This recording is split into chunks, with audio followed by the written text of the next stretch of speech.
नगरीय निकाय चुनाव को लेकर राजनीति तेज हो गई है। बीजेपी और कांग्रेस दोनों ही पार्टियों ने अपनी तैयारियां तेज कर ली हैं। उसी के चलते नगर निकाय चुनाव संचालन समिति के प्रदेश संयोजक एवं पूर्व कैबिनेट मंत्री उमाशंकर गुप्ता ने मीडिया से चुनाव को लेकर चर्चा की और नगरीय चुनाव को लेकर नगरीय चुनाव समिति संयोजक उमाशंकर गुप्ता ने मतदाता सूची में गड़बड़ी के आरोप लगाए। साथ ही कहा कि पार्टी नगरीय निकाय में 2 घोषणा पत्र जारी करेगी। यह पत्र एक राज्य स्तरीय, एक निकाय स्तरीय होगा। इस घोषणा पत्र के लिए लोगों से सुझाव मांगे हैं, उसी के आधार पर घोषणा पत्र बनेगा।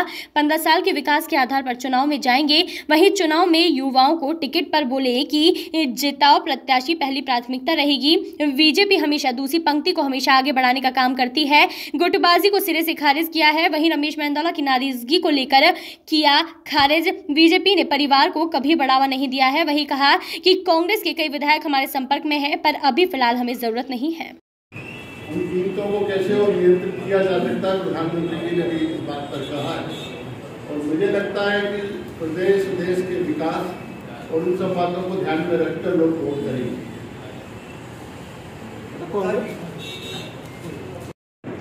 उन्हीं को कटवाने कम करने का कह रहे हैं, कम करने का कह रहे हैं। नहीं, हम तो यही कह रहे हैं, हम तो कम ही करने का कह रहे हैं।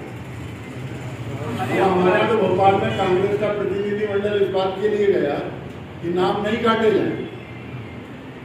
जो नाम आपने फर्जी बढ़ाए हैं, गलत नाम नहीं काटे जाएंगे तो कहो तो ठीक है, लेकिन आपने जो फर्जी बढ़ा दिया वो तो ठीक किया जाना चाहिए कि नहीं। आपके आगे मतदाता सूची अगर ठीक नहीं तो चुनाव कैसे ठीक हो। आप कितने फर्जी वोटर बता रहे हैं? नहीं, ये देखो, जब जानबूझकर कोई षड्यंत्र किया जाता है तो एक को ढूंढना कठिन है। गुप्ता जी, आपका परिवार जितने बड़ा हो रहा है मध्य प्रदेश में, पर कई तरह की सूचनाएं प्रदेश भर से आ रही है कि समूह इस बार काफी बड़े स्तर पे होगा। भारतीय जनता पार्टी के किसी नेता ने बयान नहीं दिया, आपके प्रश्नों के जवाब में कुछ कहा। सबसे बड़ा टिकट देने का फार्मूला होता है जीत सकने वाला चेहरा, और ये प्रदेश अध्यक्ष जी स्पष्ट कर चुके हैं। साधारणतः भारतीय जनता पार्टी हमेशा सेकंड लाइन को डेवलप करती रही। आप संगठन में भी देखेंगे तो आपको इस बार सब नई जगह दिखेंगे, तो वो कहने की जरूरत नहीं रहती। भारतीय जनता पार्टी का स्वभाव है केंद्र से लेकर नीचे तक, मंडल तक सभी जगह आगे आने वाली पीढ़ी को अवसर दिया जाए। ऐसे ही चुनाव में भी होगा, लेकिन यहाँ तक चुनाव जनता के बीच में जाकर लड़ा जाता है। संगठन का काम कार्यकर्ताओं के बीच में रहकर किया जाता है, और इसलिए जनता के बीच में जाते समय पार्टी टिकट देते समय कोई स्थायी गाइडलाइन नहीं बनाती है।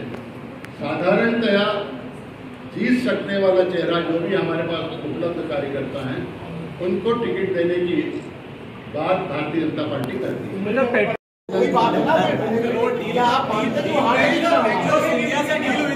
उसमें सबको मिल गया, आपको छोड़ के आप भी उसके एक मुख्य कर्ता थे।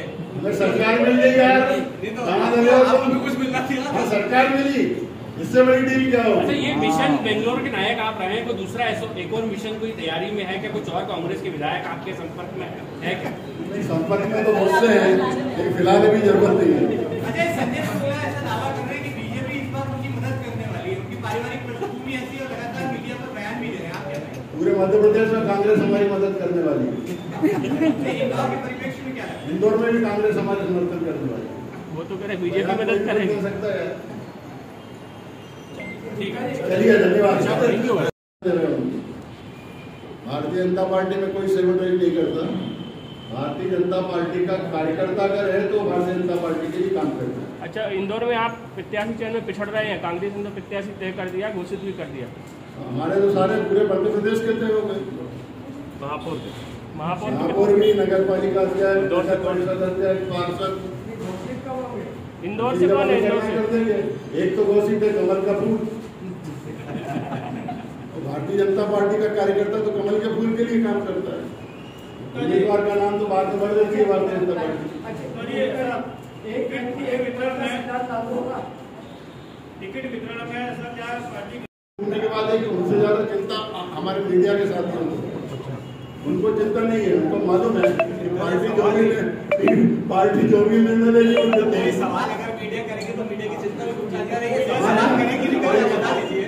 अब अगला सवाल मैं रखता हूँ कि आप ही के सहयोगी रमेश मेहंदौला एक भी बैठक में शामिल नहीं हुए, आज भी नहीं है, तो उनको जिम्मेदारी पार्टी ने दी है, तो क्या वो सवाल भी रख रहे हैं मीडिया में, आप उनकी चिंता मृदुला जी की आप लोग कर रहे हो, तो सवाल का जवाब दे दीजिए। मैंने भी जवाब ही दे रहा हूँ, मैं आपके अधिकार को चुनौती नहीं दे रहा हूँ, बहुत से प्रश्न आप लोग डाल देते हो, ये कह रहा हूँ। नहीं, ये आपकी तरफ से ही आया कि 4 बार से जो पार्षद हमको टिकट नहीं देंगे। आपकी पार्टी ने ये बात क्या निरंतर मेरे से बातचीत में कुछ परिस्थितियाँ कई बार ऐसी होती हैं और उसके कारण नहीं है, लेकिन अध्यक्ष महोदय जी हमारे वरिष्ठ साथी उनकी नाराजगी लगातार सामने आ रही है। नाराजगी हमारे सामने तो नहीं है। वैसे सैबोटेज को लेकर गौरीशंकर शेजवार साहब का नाम लगातार आ रहा है, कोई निर्णय हुआ है क्या इनको लेकर? कायदे से वोट करेंगे, नगरीय निकाय की बैठकों में वो भी शामिल नहीं हो रहे हैं। नहीं, अब जिस बैठक में जिनको बुलाया जाएगा वो शामिल नहीं है।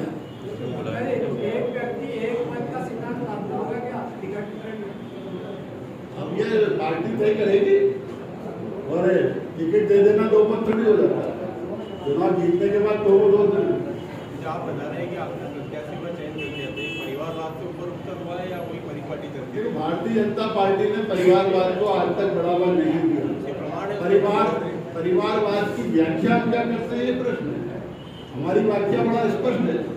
अगर कोई परिवार के 4 सदस्य काम कर रहे हैं पार्टी के, तो उनमें से अगर किसी को कोई पद मिलता है जिसको परिवारवाद नहीं मानता। परिवारवाद हम उसको मानते हैं कि जिसने कुछ काम किया ही नहीं और उठा के लाकर मैदान में उसको उतार दिया। भारतीय जनता पार्टी ऐसा नहीं करती। भाई साहब, जो लोग परिवार के बाहर से आए उनको भी टिकट मिल सकता है क्या? वो हमारे परिवार में बाहर का रह गया, अब तो सब अंदर है। मोदी जी की भतीजे का टिकट कट गया है, उसको लेकर काफी खबरें आ रही है। ये पूरे देश में संदेश है कि 2 बार से अधिक लोगों को टिकट नहीं दिया जाएगा, तो उसको भी क्लियर कर लीजिए कि उनकी भतीजे का टिकट काटे गया तो क्या पूरे देश में बात लागू होगा? हम इसको सामान्य घटना मानते हैं। कोई एज लिमिट है कि गुप्ता जी, किसी तरह कोई एज लिमिट आपने तय की हो? देखिए, अब ये कोई हमारा क्राइटेरिया नहीं है। भारतीय जनता पार्टी का स्पष्ट क्राइटेरिया है। हमारे पास जो भी कार्यकर्ता जिस क्षेत्र में उपलब्ध है उसमें सबसे अधिक जीत सकने वाले चेहरे को टिकट देंगे। वैसे विधायकों को टिकट मिल सकता है? आप लोगों के जो प्रत्याशी उनकी लिस्ट कब तक आएगी वो आपको? गंभीर विषय नहीं है, क्योंकि आप देख रहे होंगे हमारा काम लगातार चल रहा है। इंदौर में भी चल रहा है, बूथ की बैठक चल रही, बूथ की कमेटियां बना रहे हैं। तो ये तो कांग्रेस और अन्य पार्टी में होता है कि जब उम्मीदवार तय होता है तो कार्यकर्ता नहीं। एक बात और भारतीय जनता पार्टी में कार्यकर्ता अपने काम में लगे रहता है। हम जैसे 5-10% लोग टिकट के चक्कर में घुस गए। अच्छा, एक बात बताइए, यानी कि सरकार 6 महीने चुनाव टालना चाह रही है, 6 महीने चुनाव टालना चाह रही है सरकार। उम्र का बंधन नहीं है, आपके लिए उम्र का कोई बंधन नहीं होता।